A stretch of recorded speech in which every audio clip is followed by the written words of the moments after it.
Greetings. My name is Reverend Dr. Jeff Hood. I serve as spiritual advisor to Anthony Sanchez, an innocent man on death row in Oklahoma. I am joined by David Ballard, who is the investigator on the case. Julie Buskin was abducted from her apartment complex and shot and killed execution style on the shore of Lake Stanley Draper. For years, authorities had very little evidence and no suspects to go on. They found a trace amount of DNA on a leotard that was found close to the body of Julie Buskin. Using that trace amount, they claimed to 6 or 7 years later get a random match on Anthony Sanchez. Anthony Sanchez was tried, convicted, and sentenced to death based on that trace amount of DNA. David, why is it that we can't trust that DNA? Well, one, as we've said and reiterated, that at the time, DNA was really new to crime scene investigations and being used in courts.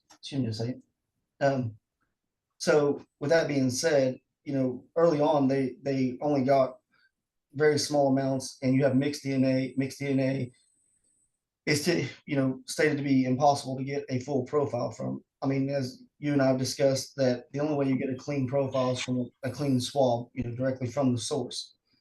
In this case, the original DNA, there was only 4 locus located, which is where you have your alleles in. And as it went on, it's been retested again and again. And that when you look at the report, which we don't have the lab notes, we only have the generated reports by technicians. Not only is it unlikely, and you have fragmented DNA, which fragmented DNA references to holes in a genome for the DNA. And so it doesn't make sense that you're going to get a full profile from a technology at that time that was only known to be able to create a partial.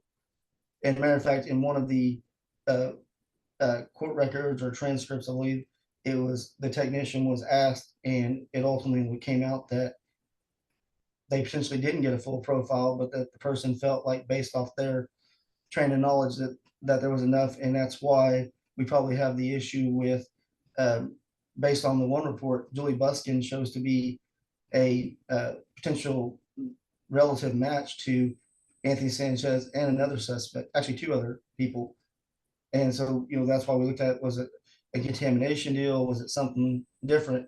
But that's based off of a DNA profile that was taken from her blood. And so there shouldn't be any matching numbers to Anthony or anyone else. That should be very distinct to her. So with that being said, and not to, also one of the things we talked about before is that from that profile in 2000, when they filed a PCR report with a open case on Oklahoma Supreme Court Network, and that's on March 20th, 2000, listed to a John Doe. And as we've talked about, they stated, oh, that was at some point, someone had made the comment that, well, it was due to statute of limitations. There's no statute of limitations on murder. Secondly, there's a third entry on that date when I was going back doing research, that on March 20th, 2000, the name Anthony Sanchez comes up as an entry. That's 4 years before Anthony's even a suspect. And then it jumps back to the next level and goes on the same date back to a John Doe. So how is that, how would that even be possible? That it's to Anthony Sanchez, who's not even a suspect at the time. So there's just pieces like that make it an issue. And, it calls for, either further testing and investigation rather than trying to rely on something that's been a copy of a copy of a copy, and trying to say that it now somehow produced a full profile, when in a lot of ways the technology wasn't even there at the time to do that. Wow. So the DNA match that they claim to have made is absolutely impossible. Well, I can't say absolutely impossible just because of the fact without lab notes and that, but at the time, and based off training and all the work I've done with DNA and on cases, it is considered scientifically and physically impossible to have reached that based off what they had to work with. All right. Thank you, David. If the DNA doesn't fit, you must acquit. Free Anthony Sanchez.